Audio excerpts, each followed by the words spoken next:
అందరికి good morning. ఈరోజు మనము స్పెషల్గా ఏంటంటే యోగాలో చక్కగా మనకు బాడీ ఎక్సర్సైజు.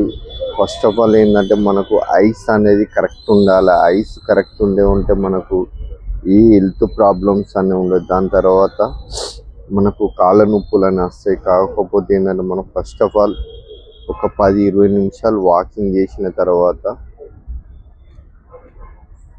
ఎక్సర్సైజ్ చేసి తర్వాత ఒక 10 నిమిషాలు ధ్యానం ఐస్ ఎక్సర్సైజ్ చేస్తే మనకు చక్కగా మంచిగా మెడిటేషన్లో కూర్చొని ధ్యానం అనే యోగా నిద్రలో చేసుకోవచ్చు. అందుకని ప్రతి ఒక్కరు మనకు వాకింగ్ ఎక్సర్సైజ్ యోగా చేస్తే హెల్త్ ప్రాబ్లమ్స్ అన్నీ ఉండవు. ఇంకోటి ఏంటంటే బ్రీతింగ్ వల్ల చాలా మందికి అవస్థలు గురై ఎక్కువ టాబ్లెట్ మాత్రలు వాడి వాళ్ళ హెల్త్ని ఖరాబ్ చేసుకున్నారు. అలా కాకుండా మనకు ఐస్ ఎక్సర్సైజ్ ఒక 10-20 నిమిషాలు చేస్తే నీకు చక్కగా మంచిగా నిర్ద అనేది వస్తుంది. హెల్త్ ప్రాబ్లమ్స్ ఉండదు. ఇది ప్రతి ఒక్కరు పాటించాలని కోరుకుంటాను. My name is Bhaskar, yoga master, public garden. Thank you.